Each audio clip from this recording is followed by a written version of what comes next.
Well, it is Thursday, the 17th day of August, 2023. Good evening and welcome to Newswatch on Hope TV, the station where you look and live. You're just in time for our news updates. I'm Tess, Njenga. Let's kick off. Azimio la Umoja leader RAILA Odinga has hit out at U.S. Ambassador to Kenya Meg Whitman over her remarks yesterday concerning last year's general elections. Whitman, in her opening remarks at the devolution conference yesterday, said that last year's general elections was the most free, fair and credible elections in the country's history. Speaking at the devolution conference this afternoon, RAILA has called on Whitman to keep off Kenyan affairs. And as Kenya marks 10 years of devolution, RAILA stated that as a country, we must congratulate ourselves for having endorsed devolution 13 years ago, adding that in some countries, devolution has achieved in 10 years what the national government has never been able to achieve in 50 years. Leaders allied to Azimio la Umoja coalition have come out to criticize U.S. Ambassador to Kenya Meg Whitman's remarks concerning the August 2022 elections. Speaking at the official opening of devolution conference in Eldoret yesterday, United States Ambassador Meg Whitman lauded Kenya's August 2022 elections for being recognized as the freest and most credible in the country's history. I arrived in Kenya days before the August 22 general elections. What I witnessed was nothing short of remarkable. Kenya held what many analysts and commentators say was the freest, fairest, and most credible election in Kenyan history. The elections were observed by international and local election organizations, and the results were upheld by the Kenyan Supreme Court, and power was transferred orderly and peacefully at the time. Azimio coalition led by RAILA Odinga has, however, taken issue with her remarks, condemning international nations in meddling with Kenya's political affairs. Addressing the press in Eldoret, Azimio senators led by Kitui Senator Enoch Wambua lashed out at U.S. Ambassador to Kenya, saying her comments are insensitive and are eroding the little trust the opposition is building through the National Dialogue Conference at the Bomas of Kenya. In his remarks today at the devolution conference, opposition leader RAILA Odinga said Kenya is not a U.S. colony and should be left out to handle its internal affairs. If Mandamano can lead to a dialogue between Ichungwa and Kalonzo, everything is good with Mandamano. Tell the rogue ambassador, Kenya is not United States. Kenya is not a colony of the United States. Keep your mouth shut when you hear. Otherwise, we will call for your recall back to your country. Meanwhile, as Kenya marks 10 years into devolution, the Azimio chief has asked counties and national government to bring to an end the tug war between them. In this tug of war, the Commission of Revenue Allocation continues to be ignored, making revenue sharing between national and county governments and among counties uneven and more political than professional. RAILA also took issue with the national government, saying it is undertaking duties of counties. He added that across the 47 counties, the wage bill has become uncontrollable and continues to eat into what should go into development. Even more worrying is the continuing duplication of functions.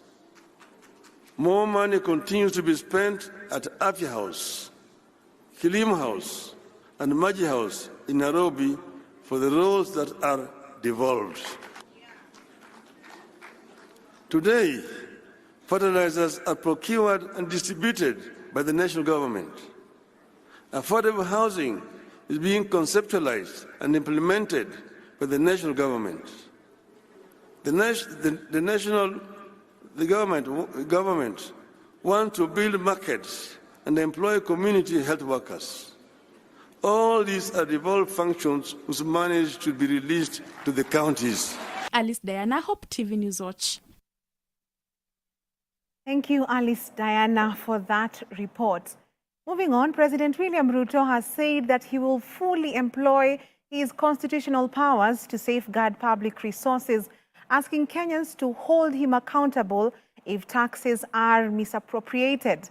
Speaking during a church service at the ACK St. James Cathedral In Kiambu County today, the head of state assured Kenyans that the government will prudently use taxes to implement development programs. The president also laid a foundation stone for the church and said he will not allow his detractors to derail the implementation of the government development agenda. Kukopa left, right, center, mbele, nyuma. Hiyo nimesema haitaendelea na nimekata mambo ya kukopa madeni by a huge margin. Na ndio mimi nakubaliana na askofu kwamba kama nchi hatuwezi kuendelea kukuza uchumi wetu kwa madeni. Tutakuza uchumi wetu kwa revenue ambayo sisi wa Kenya tutatoa.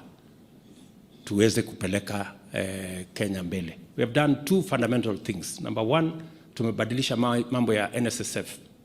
Sasa ile pesa tulikusanya in 60 years, almost 350 billion. We are going to double it in 4 years because of the new model of funding in NSSF. So we have a credible plan on how to raise resources that will underpin our development and drive our progress as a nation. Nakushukuru sana askofu. Nimesikia ulisema tukiongeza mazao shambani ya maziwa, tithe itaongezeka na mambo yako itakuwa sawa. Na mimi nataka kuambia pia mambo hiyo yote ikiwa mzuri, sio tithe peke yake itaongezeka, hata taxes pia itaongezeka na hata mimi nitakuwa sawa, nitakuwa napanga mambo ya Kenya. Sindio? That's why growing our economy is central to our progress. It's good for the church, it's also good for the government. Sindio? Moving on, Uasin Gishu Senator Jackson Mandago, alongside two co-accused, have been released on a 2 million shillings bond and a surety of a similar amount or 500,000 shillings cash bail. Mandago appeared in court alongside Joshua Lele and Mishak Rono. The three were arraigned at the Nakuru Law Courts in relation to their involvement in the 1.1 billion shillings Finland scholarship program scandal. However, the court deferred plea-taking for the trio following reports that the fourth suspect had sneaked out of the country at the height of the investigation. The suspects are expected to face charges of forgery, abuse of office, conspiracy to commit a felony, and stealing.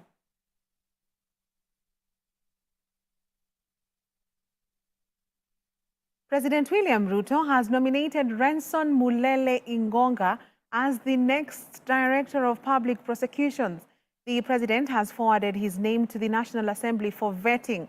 Ruto picked Ingonga from a list of 15 individuals interviewed for the position by the Public Service Commission. If approved, Ingonga will replace Noordin Haji, who was appointed the new National Intelligence Service NIS Director General by President William Ruto. The tenure of office for a DPP is a non-renewable 8 years. At the same time, the president has nominated Andrew Mukite Musangi for the position of Central Bank of Kenya chairperson. If approved, Musangi, who was the chairman of the Jubilee Party National Elections Board, will replace lawyer Mohamed Nyaoga, whose 4-year term came to an end in June 2023.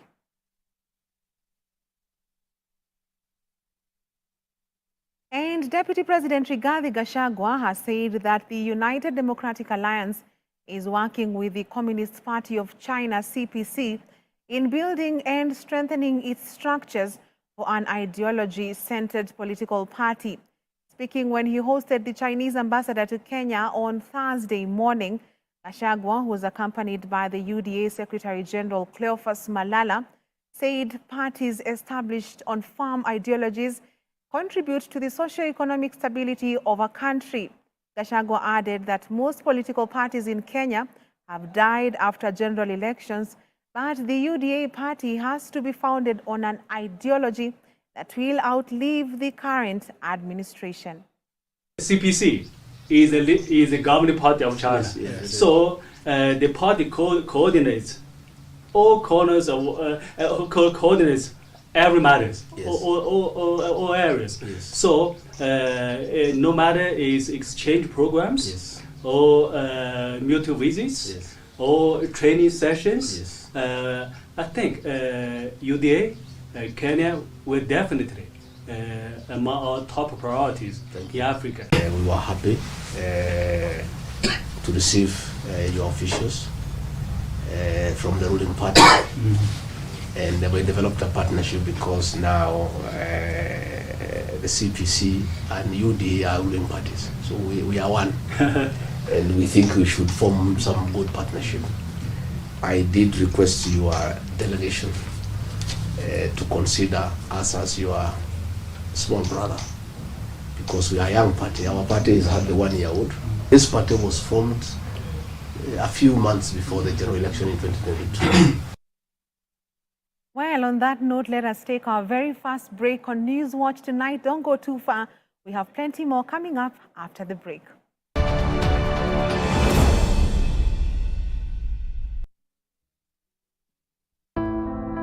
Every individual desires a lifetime of financial well-being. The success of attaining this goal is dependent on having a reliable partner. Over the years, Nwealth Financial Services Limited has emerged as the market leader in providing innovative and customer-centric services in pension administration, consulting, insurance, and investments.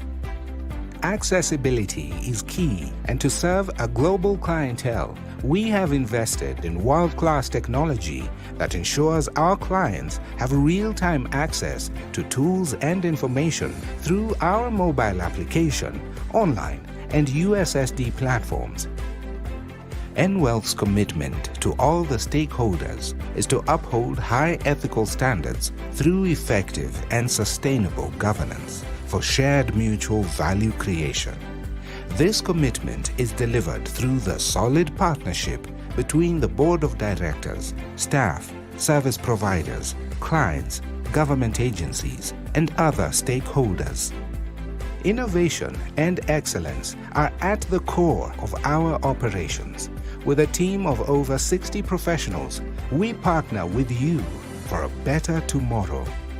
To contact us, email us info@nwealth.co.ke or visit our website www.nwealth.co.ke.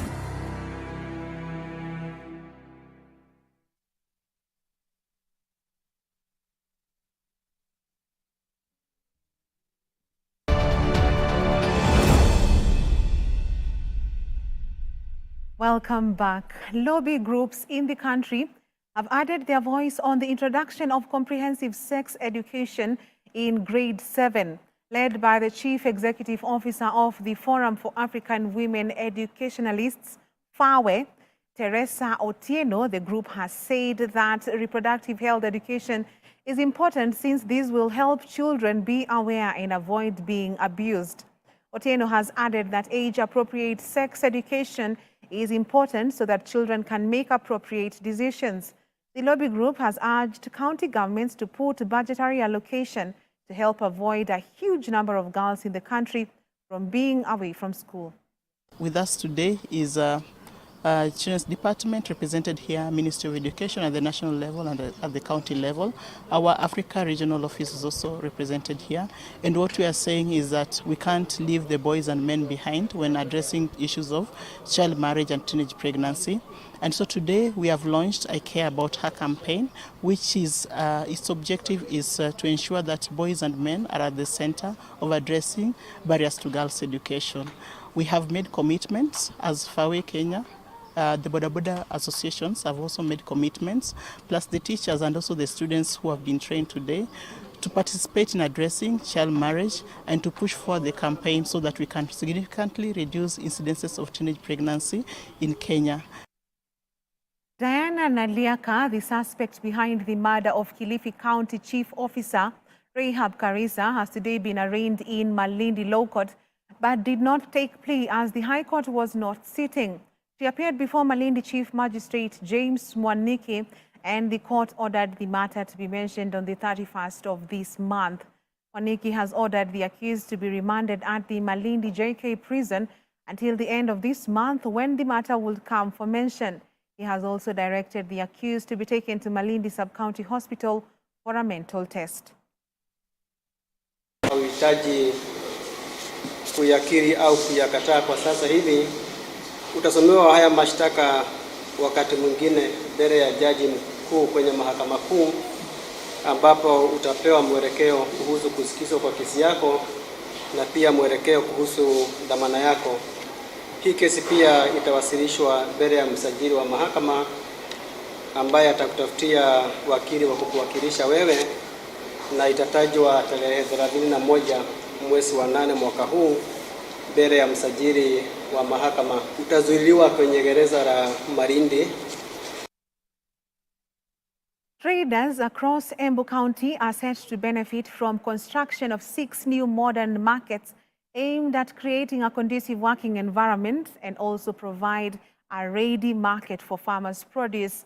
2 markets are already underway, including ultra-modern Embu Town Market at a cost of about 900 million and 20 million Kithimu Market, which is almost complete, while 4 have been advertised. The Economic Stimulus Program markets that started in 2007 but stalled are expected to boost economic activities across the county as farmers and traders can capitalize on their hard work and earn a living. We are going to have quite a number of markets in Embu County. Kithimu is a market that has both the input of the county government, and we are reaching out to the national government to give us more funds to do the extensions and the improvements that we have spoken about. We want also to tie it together with the place we are headed to called ENA. ENA is also another very potential area with very many traders. If you go there during the market days, you realize there's a lot of activity, there's a lot of money in circulation. We have gotten communication from the State Department of Housing, Urban Development and Metropolitan Affairs that there'll be consultations with the governors over how we manage the renovations of the ESP markets, how we collaborate with the national government, matters procurement and matters design, so that the designs that are done are tailor-made for the people of the resident counties or where the markets will be. Market development is a devolved function, and as per the Constitution of Kenya, that is a function for the county, for avoidance of doubt. And therefore it's very, very important that we actually work together with the national government and the county government. About 100 patients have received free cataract surgery and 800 free eye checkups in Nanyuki and Laikipia County, respectively. The 3-day eye clinic organized by Lionside First Eye Hospital at Nanyuki Maternal and Nursing Home further saw residents get free eye checkup, glasses and medicine. Nanyuki Maternal and Nursing Home proprietor Dr. Somba Kivungu said that eye cataract was a major contributor of blindness and common among the older people above 60 years of age. The medic father said that trachoma was common among pastoral communities due to bacterial infections and lack of water in areas inhibited by those communities. However, the diseases are treatable. He encouraged people to attend regular eye clinics aimed at preventing eye problems that could lead to blindness. Mnajua macho ni kitu ya muhimu sana because one of the essential organs. Bila macho mtu hawezi kufanya chochote. Kwa hivyo mimi nitaongelea kidogo mambo ya magonjwa ya macho. Ile nasumbua sana ni mgonjwa wa cataract. Na cataract hiyo inakuwa ni ugonjwa ambao huwezi kuona na inashika sana wazee saa nyingine, especially wale wamefika 60 and above, na pia watu wanakuwa na magonjwa kama ya hypertension, diabetes pia inachangia. Today is a very, very good day for us Lions, because we have had this free eye camp which resumed after quite a long break. We had a long break because we didn't have sponsors, but we thank God that we got a sponsor through one of our lions, Lion Usha Agarwal, and that's why we are able to cater for this eye camp, which is taking place for 3 days. Nilikuja kutengenezwa macho ambayo ilikuwa imenisumbua kwa mwaka moja na nusu hivi, na wakati nimekuja hapa kwa Lions Club nimetengenezwa, nilikuja asubuhi sana. Sasa nimetibiwa vizuri na nimefurahishwa na huduma ile wako nayo kupitia Lions Club hapa Nanyuki, kwa sababu ya kuandaa tamasha hili la kuhakikisha kwamba the community wamesaidika, wale ambao wamekuwa na shida za macho. Na surgeries zinaendelea kufanywa. Kiangalia nyuma yangu utaona watu wanaendelea kutibiwa, na tunasema matibabu haya hayana malipo. Ni vile tu mtu akija anaangaliwa, anajulikana shida yake. Ikiwa kuna surgery, cataract, anapasuliwa bila malipo.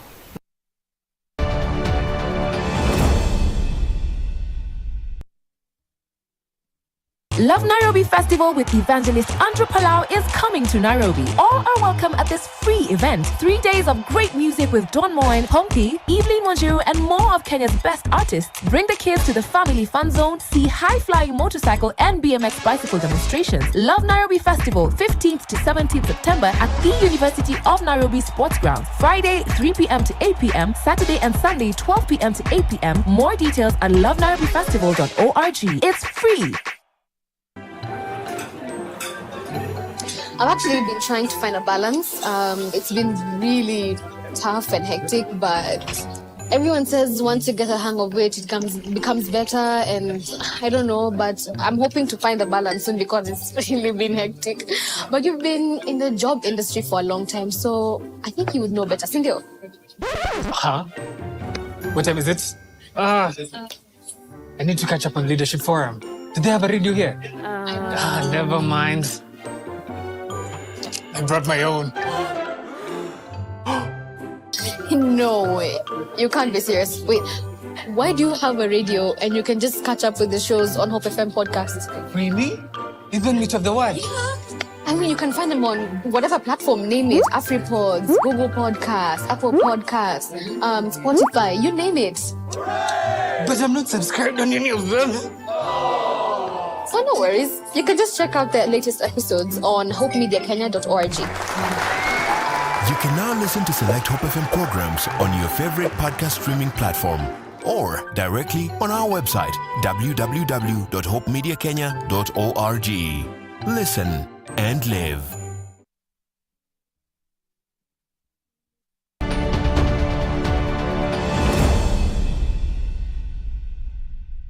Welcome back. Now in business, the Kenya Wildlife Service, KWS, has today held a public participation to review the increase in park entry fees with plans to implement the changes starting from January next year. The proposed fee adjustments indicate a more than threefold increase in entry costs for parks such as Nairobi National Park. Under the proposal, Kenyan adults would pay 2,000 shillings for park entry during both peak and off-peak seasons, while children's fees will rise from 215 shillings to 500. Joy Gatwiri has more on that story. The Kenya Wildlife Service KWS intends to significantly increase park entry fees with plans to implement the changes starting from January 2024. $80. The proposed fee adjustments were reviewed through public participation process. The proposal indicates a more than threefold increase in entry cost for parks such as Nairobi National Park. Under the proposal, Kenyan adults would pay 2,000 shillings for park entry during both peak and off-peak seasons, while children fees would rise from 215 shillings to 500 shillings. And we propose areas that are agreeable with all of us. There's nothing like pushing anything through anybody's throat, but we need to have that honest discussion, like Mohammed has put it, with clear facts, and where we feel that the changes are higher, we are amenable to look at them. For clarity, the narrative that the park fees have gone to 2,000. If you look at the table that is in front of you, it is only one park, Nairobi National Park, that the rates have been pushed to 2,000, and the non-resident is $100. The current fee of 430 shillings for adults from the East African community would be raised, while foreign adults from other African countries would be required to pay 2,867 shillings. So I think that is something. International tourists will bear a higher fee of 14,335 shillings. Amboseli and Lake Nakuru National Parks would be designated as premium parks, charging 1,000 shillings for adult visitors during peak season and 800 shillings during low season. And that will still remain.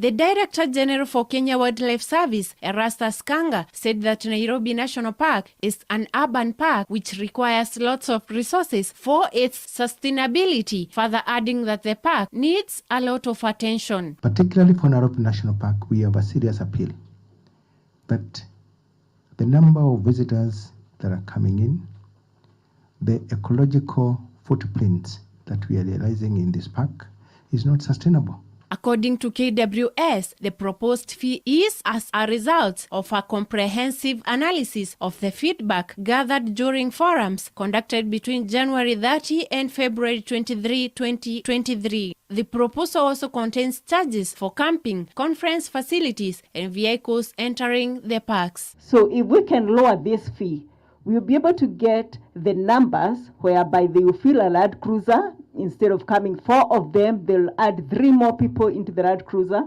and that will be a benefit to us for conservation. I would quote 1,200 shillings as a fair price for Nairobi National Park to start, because when we've been charging 430 shillings for citizens, it's still KWS that had announced itself to charge such a price. Reporting for Hope TV Newswatch, I am Joy Gatweri. Some of them are lying on the road for you to see. Reports. Real estate company Optiven have opened a new recreation facility in Karen here in Nairobi. Speaking during the launch, Optiven CEO George Washuri has said that the main aim of launching another restaurant after the JMC Kitengela one is to create more job opportunities for people and provide an African restaurant at Waterfront Mall for people at Karen. Washiri has also underscored that Kenya is the best place for investment and entrepreneurship. Feature for this facility, GMC, is basically taking care of our children and our families. It's only in GMC brand whereby a child can come and they can be busy for 5 hours. You go to a GMC facility in Kitengela, we have bumper cars, we have all kind of sports, we have warm swimming pool, we have all kind of facilities for children. And I am so happy that GMC is offering a solution to our families, because many a times parents don't know where to take their children, but we are offering a solution, not only in the counties, but also in the center of upper market like here in GMC Karen. Just behind me, there's a nice facility for children, and of course people who are lovers of meat. You know, Africans, we love meat. You know, we have Grilltopia, you know, beautiful meat prepared. And of course, for our youth, we have pizza, pizzeria. We have a beautiful pizza. And those who are traditional, people who want to take, you know, porridge for millet, is available right here. There are other generations that like soup, you know, oxtail soup. This is an African thing. And there are other people say, George, hey, where do I spend the evening? We have a bonfire right here at GMC Karen.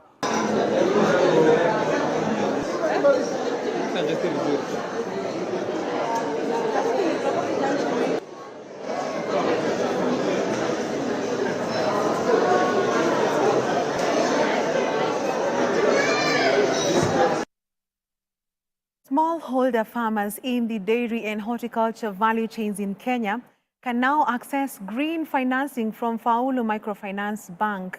This follows the signing of a partnership between the bank and GIZ as part of the Sustainable Energy for Smallholder Farmers project being implemented in Ethiopia, Kenya, and Uganda. The bank aims at disbursing 120 million shillings during the pilot phase to about 400 individuals in at least 6 counties for investment in solar-powered irrigation, solar-powered cooling, and solar drying, among other solar technologies.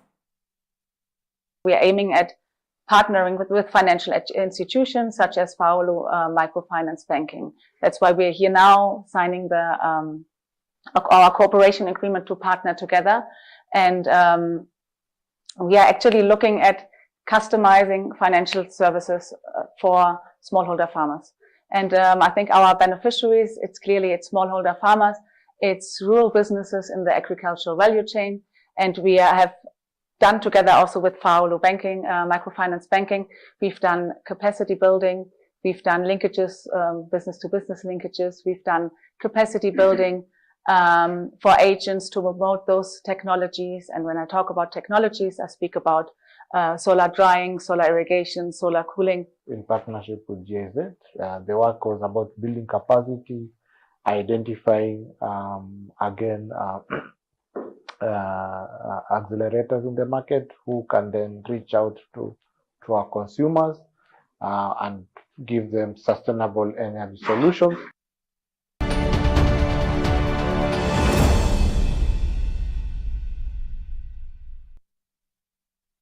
Well, now in sports, Harambee Stars striker Eric Kapaito has joined Tusker FC after his transfer to Zambian side Zanaco fell through last month. Despite being officially unveiled as part of Zanaco's squad after signing a one-year deal, Kapaito did not join the team in Lusaka for pre-season, which reports in the Zambian press saying certain financial guarantees agreed upon had not been fulfilled, leading to the collapse of the transfer.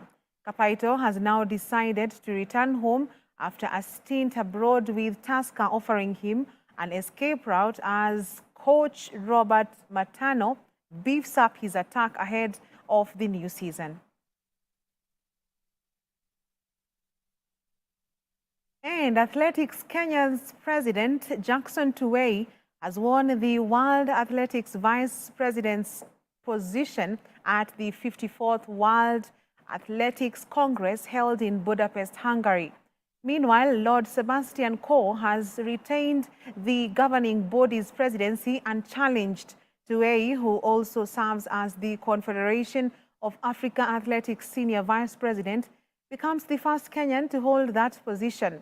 Tuwei garnered 104 points to finish fourth in a list of 8 contestants battling it out for the 4 vice president positions.